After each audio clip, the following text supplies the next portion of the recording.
guys, welcome to my channel. Thank you for tuning in.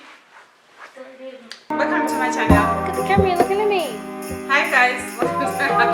Hi guys.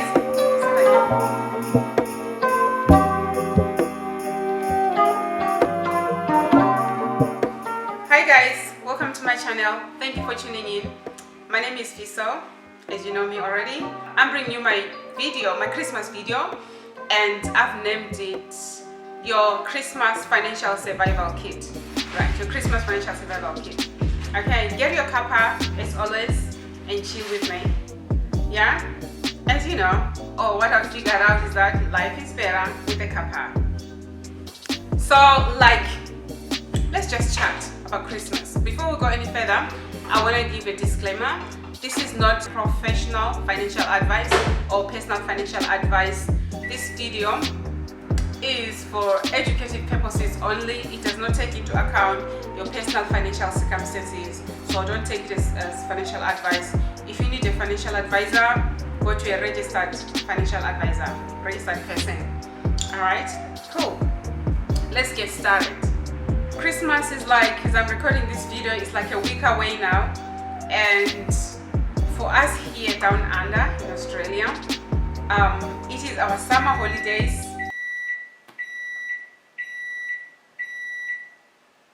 So the kids are will go on holidays for 6 weeks. That's a long time, right? 6 weeks of holidays.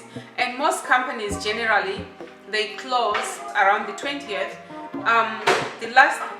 just the week before Christmas. So that means it's downtime for everybody. Everything is just quiet and slow as people spend time with their families. All right? So I thought, what better time to provide a Christmas financial survival kit? Because you know what? It's Christmas time. Everything is quiet. Business is slowed down, or they have a break.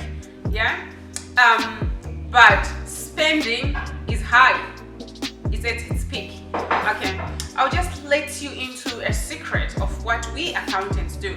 When we prepare budgets for companies, budgets are generally done a year before. We cater for the seasons. For this season, the Christmas season, we budget our revenue will be high. If I was a retail accountant now, our revenue will be high for the retail season. Okay, to cater for that. Alright, I just saw a survey by Roy Morgan. Yes, and they were forecasting that consumers are going to spend, or people are going to spend 52.7 billion just on the Christmas only. Imagine 52.7 billion. That's a lot of money. All right. So my question to you is, how much of your money will contribute to that 52.7 billion? How much of your money will contribute to 52.7 billion? I'm just going to give you some tips to make sure you got to defend your money, okay? It's okay to spend at Christmas, but you've got to be the boss. You've got to be the one who detects how much you're going to spend, not everybody else, not the company budget or the marketing people. You should be the one who's making the decision. You have to be the boss over your hard-earned finances. So I've got a few tips, 5 tips rather.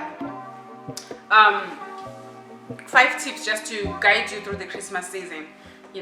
Right, tip number 1, hosting. If you are hosting, you've got people coming over to your place for Christmas. I suggest that you do bring and share, which is what we are doing this year. We've got friends of ours that we're gonna get together at Christmas. We do bring and share. We bring, different dishes. So, that is a way of making Christmas less expensive to you. Because usually when you're hosting, you bear the cost, and at times it can be costly, right? Bring and share is a good idea. You just bring different dishes, and then you have your Christmas meal. It didn't cost you a lot to stay at your place. Christmas families get together, friends get together. This is what I suggest. Okay? Usually when you have people over, just keep in mind that your water bill will go up, your electricity bill will go up, your gas bill will go up, depending on what season of the year it is. For us in Australia, it's the summer season. So our bill, we use more cooling, to cool the place down because it will be really hot. So I know that if I was hosting people staying over, my electricity bill will be high and my water bill, of course. So this is what I tend to do when I'm hosting people coming over. When I do my budget for Christmas or for that time when I've got people, I make sure I allow more money. Let's say in Australia, bills come, these kind of bills, they come every quarter, that is every 3 months. So let's say my bill for electricity is usually 3 months. For that season, when I've got people over, I'll make it like 400, just add an extra $100 there to cater for that. So you know what, when you are prepared, it doesn't shock you. When you are prepared, you know, you've got the money that you've already set aside. It's not much of a big deal. It becomes a big deal when you are not prepared. All right. Okay, number 2, it's similar to number 1.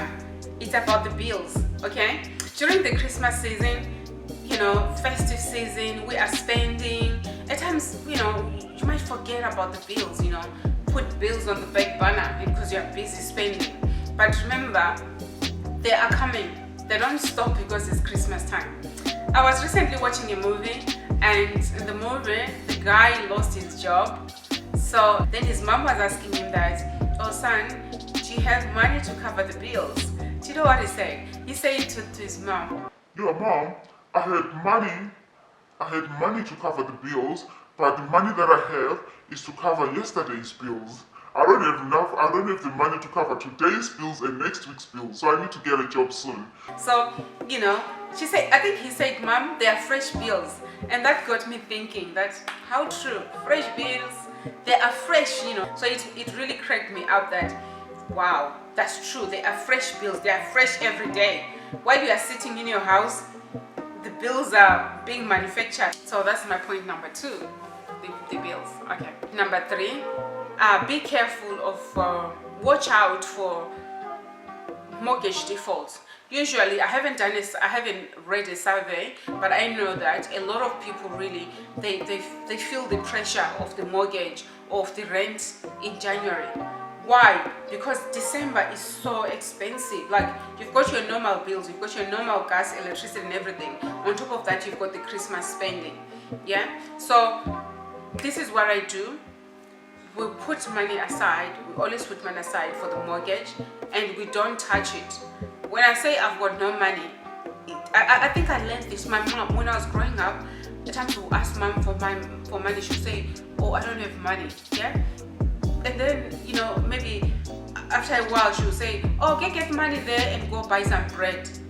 When I was young, I started thinking, you know, these grown-ups, when they say they don't have money, they're not really telling the truth. They do have the money, it's tucked in somewhere, hidden somewhere. I didn't understand that was my mom's concept of whether budgeting or putting money aside.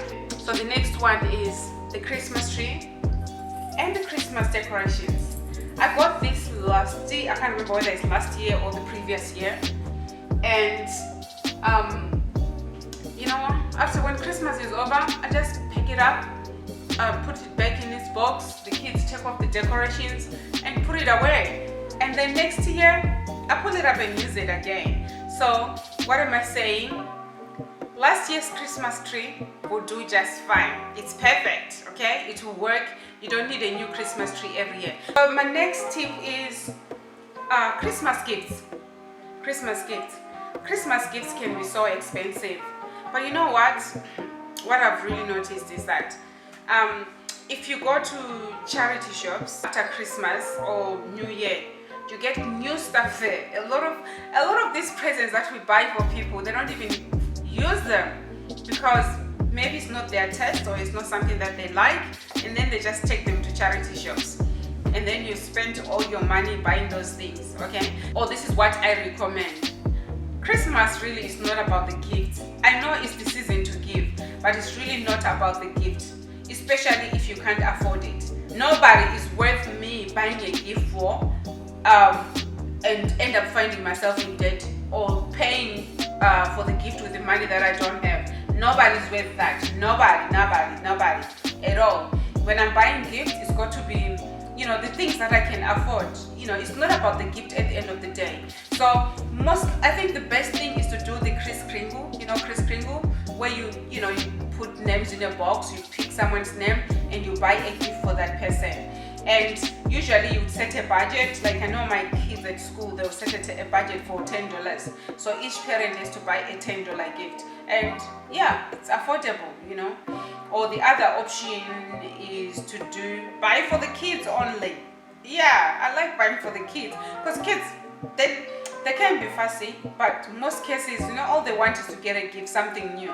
But buying for the grown-up is the hardest thing ever. Like you buy them something, they go like, oh, not my taste, oh, not my thing, you know, this kind of thing.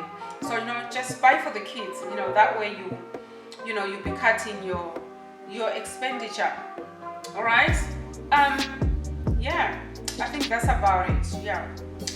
Thank you for watching. Thank you for tuning in. Merry Christmas to you. Hope you enjoy your Christmas. Share, like my video, share it with other people. Yeah, thank you. Life is better with a kappa.